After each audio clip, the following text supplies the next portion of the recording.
Welcome back to part 2 of Healthy Lifestyle. On this episode with Dr. Hooten, the Hope Dealer, we're going to go into exercise, basic rules for exercise, whether you're a beginner or even if you're a savvy exercise veteran.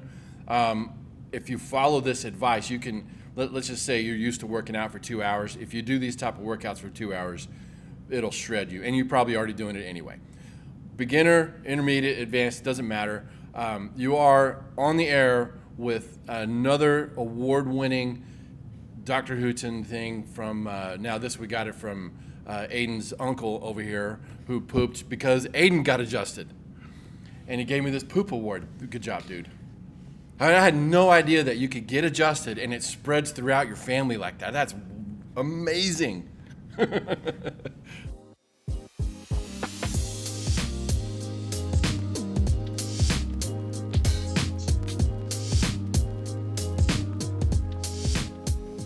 In the last episode, if you got the basics of nutrition, you gotta get your mind right to think, hey, this is not hard to exercise. It's not hard to begin an exercise program. How many of you have ever said to yourself, my gosh, it's just too hard.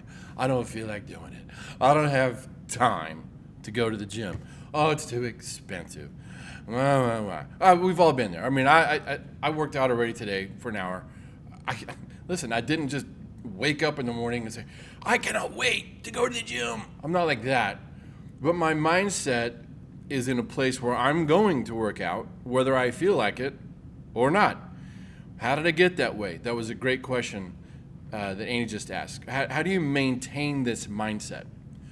For years, and I still do this in the morning, just on a smaller level, every morning for 30 minutes, I got up, read the Bible, prayed, and I got quiet time. And then immediately after that, I had a list of goals and a list of things I was grateful for. How many of you have something written down that is a list of things you're grateful for, like intentionally written down? Like, I tried to get to 100. My list is like 92 on it. I got to where I'm just grateful for the slides that are on my feet, let alone the big stuff, my family, my health, this office, all the wonderful people that come in to see us, Christine, Emily, all the people that have ever worked for me. I just went down this list, and then my goals. Do you have a written set of goals? Guys, do y'all have it written down? Like a goal? Most people maybe have a money goal, right? But very few people have this, what I call the wagon wheel, or a pie chart, if you will, with different areas, in each area a goal. Like, what about a goal for your family? What about a goal for your relationship with God? Right? So you have to have a written set of goals, and under each goal, the process that you're going to follow to see that happen. Because what is a goal without a plan? Just a pipe dream. Not going to happen. You have to aim, you have to have action steps, but that's how it starts. So I wrote all that down, and I would spend 30 minutes, sometimes even longer, in that zone and just saturating my body and my mind with all this great stuff and all these, and different thoughts would come in, like I would spend, let's just, what is today, Tuesday? Let's say this morning I was looking at my goals and my plan, and then I had another thought. This did happen yesterday. So the plan I had for something here at the office, I had a bright thought after I was praying, and I jotted that down, and we implemented it yesterday, and it's already helping here in the office. So that it can very much change and evolve as you do this, but doing that every morning, that's how it sinks into your brain. There's all kinds of science about this and the effect that it has on your daily habits. Depending on the research you read, it's going to take 21 to 50 days to create a new habit. So that's how you would maintain it. You got to saturate your brain and stick with it for at least 21 days, if not 50. Then it starts to stick. Then it's kind of automatic. If I go a day without working out now, I can tell I just don't feel the same, let alone 2 days. That doesn't happen. And if you've known my wife, I mean, if she doesn't work out twice a day, something's wrong with her. And we're not talking about a 4-hour CrossFit type workout. We're talking about intentional movement, like 30 minutes of cardio, and then another maybe 20 minutes of weightlifting in the afternoon, something like that. There's a set schedule. So I'm going to tell you the basics. So Usually the biggest argument I get, there's two. I just don't feel like it, or I don't have time. Well, I don't feel like it, that gets back to, what do you want life to be like when you're 80? Do you want to be able to walk? Do you want to be able to have sex with your spouse? Right? Because if you don't exercise, you're going to lose all your testosterone and all your sex drive. You're not going to be able to perform. It just won't work. You got to stimulate your body. Those growth hormones, all those steroid hormones they're called, like testosterone and all that, you've got to keep that stimulated and motivated. Okay? So that's one big reason, I know, for a lot of us. It's a huge one for me. The other one is dementia and Alzheimer's. The more you exercise, and the studies are crystal clear, the more movement you get, the less chance of Alzheimer's you're going to have. In fact, that's for all disease. So if you want to avoid heart disease and cancer, if you want to change your genetic makeup, even if your parents and your grandparents had all this stuff, you will start to exercise. Okay? Obviously, begin with your spine. If your spine's not working and you're hurting, your nerves aren't getting to your muscles, it's going to make it physically impossible to work out.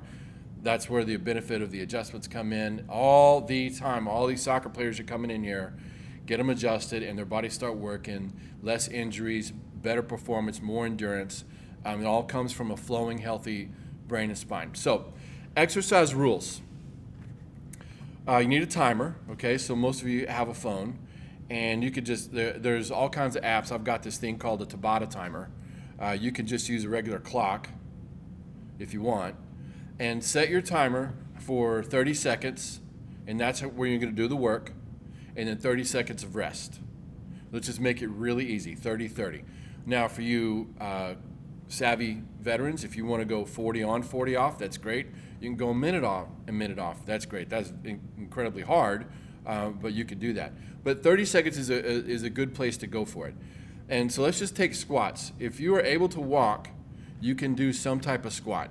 If you're going to sit there and whine about your knees right now already on the first exercise, just shut this off. Or put a helmet on and suck it up.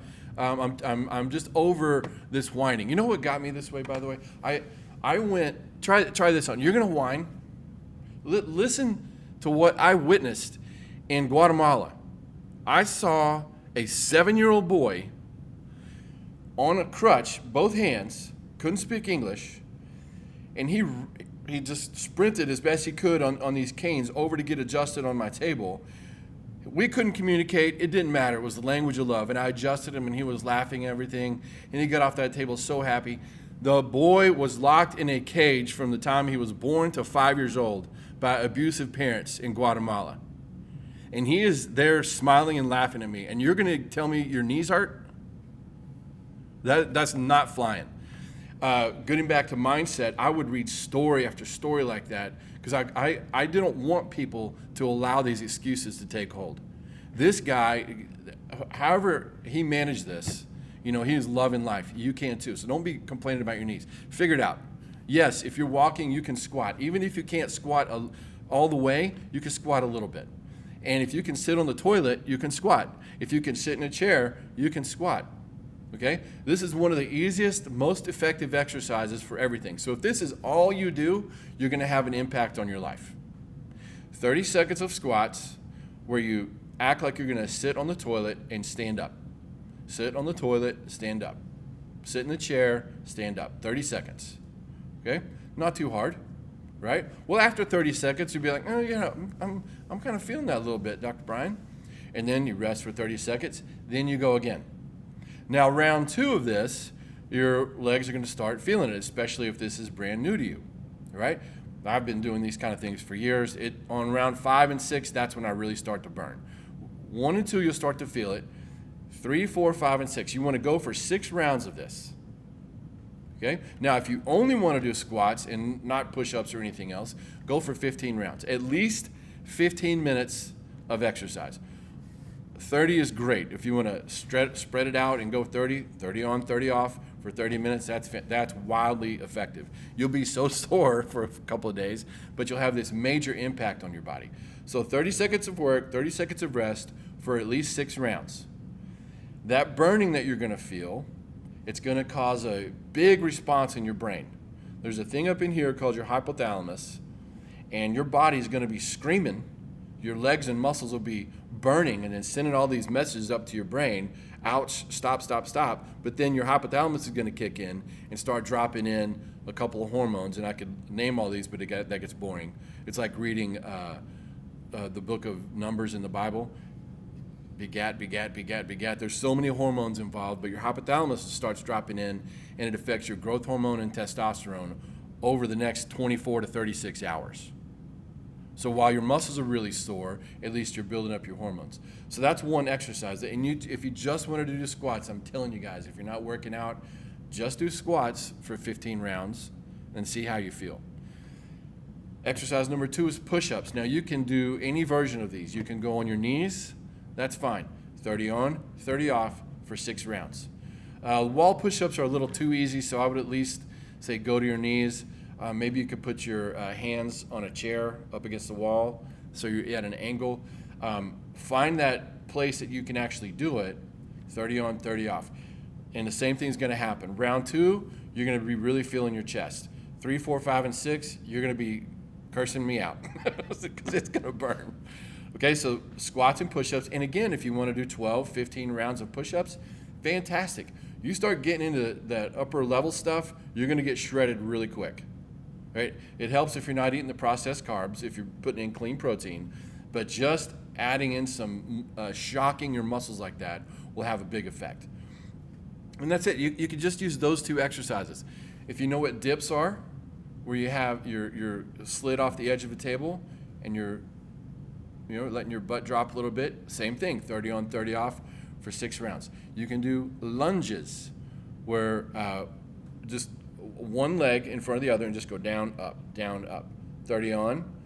Switch legs, and on the rest phase, 30 seconds of the other leg, and go back and forth for 6 rounds. That would really get you cooking. But set your time, and you don't need any equipment. What equipment have we talked about? A chair? All right, so you don't have to go anywhere. You can go in your closet. You can hide from everybody, right? Just find the time, motivate yourself, get your clock, and get moving. And then once you start this, and again, 15, 21, 30 days in, you're going to start feeling like it's becoming a good habit, and you're going to be seeing and feeling good results. Then you can start to say, okay, I can step my game up. I can go 30 minutes. I can go an hour. Or maybe you can do 2 a days. Because, one thing we're going to have to face, and I'm really not happy with how much I'm sitting down. I mean, even when I'm back there working on notes and studying, I'm sitting too much. So I've got to elevate my desk so I can stand more.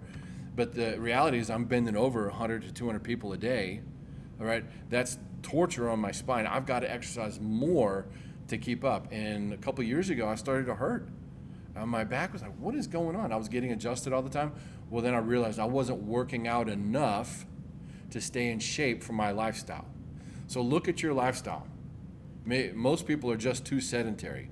And if you're sitting for 5-6 hours a day and you're not working out, or you're only working out for 30 minutes a day, it's probably not going to be enough. But start with 15, 20, 30 minutes of workout, start increasing it, and eventually it becomes addictive and you'll start feeling so good. Remember, start with your spine, get your mindset right, change what you're eating, get some exercise, and watch the miracle happen. Your garden will grow. You'll start fighting the medical system. You don't have to go. They're only going to drug you anyway. That's why we always say drugs are bad. God is great, and so are you. We'll talk to you next time.